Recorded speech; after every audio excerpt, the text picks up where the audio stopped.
Good morning, happy Friday. Marshy here with another edition of the newsletter wrap up.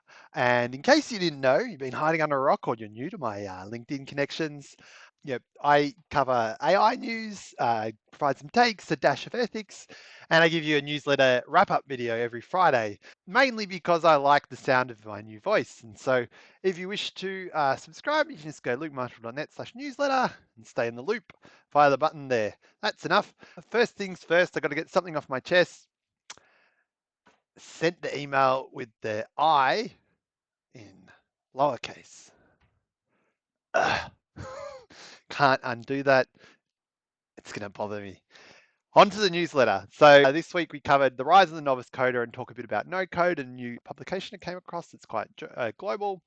And an interesting thing about this is that tech leaders used to always have a plan for growth, which was basically, release the engineers and hire more engineers. When I was at Google, Larry Page was famous for saying he was sharing a vision of having 1 million engineers one day, which has never come to light, but let's move on.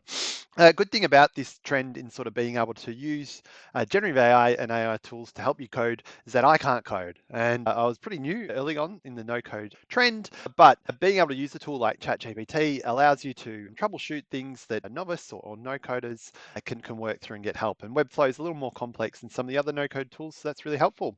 What I really liked about the article though is, a lot of tech companies or product managers in particular refer to these people as users. It almost sounds like addicts.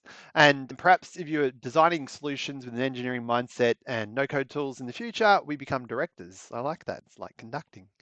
A really interesting development for my tool of the week, Chat GPT, obviously a very frequent and recurrent named player in this world, has released Chat with Images, and I pay for the Pro Edition because I have a newsletter on AI. It'd be remiss of me not to. And I tested it a bit, and I don't know if I've done Zoom with here we go. Let's zoom it in a bit. There we go.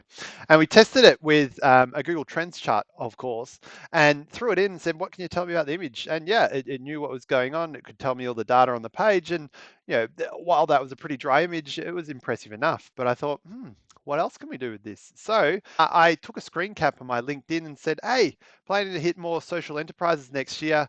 Can you reword things in a way that will attract social enterprise founders to my profile? And yeah, sure enough, it had some very good marketing suggestions and way to recraft my profile to fit that niche. And, I can see this working in other use cases as well, such as landing page evaluation, perhaps comparing social media graphics, or finding new ways to rework existing creative and reiterate it or spin it out within a template for future pieces of creative.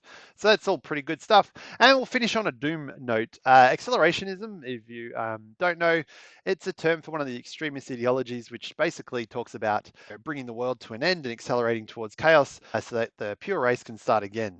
Pretty spine tingling, chilling stuff. And so why would a tech bro choose to put the word effective in front of the word accelerationism and accelerate towards tech, for the world's benefit or whatever? It just sort of boggles the mind. I'm not sure, anyone's leading their marketing or branding there. It's quite an ugly term. And I guess I finished the newsletter with the thought, will humans continue to find ways to ruin things despite all the technological advances that we have in this world? And the answer is always yes. Look, if you got a top tip, want me to noodle on a topic, got some thoughts on the structure of this newsletter, I'm all ears. I'd love to hear it. And me personally, I'm missing the regular cadence of AFL. I've been scouring the trade news, but fortunately, NBA starts again soon in a couple of weeks. I'm looking forward to it. Lastly, I like to share the occasional thing that's not techie or AI.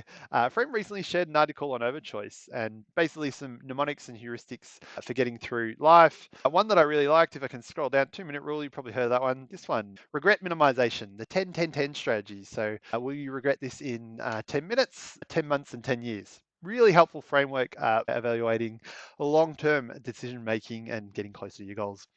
Thank you for listening. If you'd like, again, subscribe, lukemarshall.net/newsletter. Otherwise, I got you. I'm just going to keep doing these every Friday. And nobody can stop me. Cheers.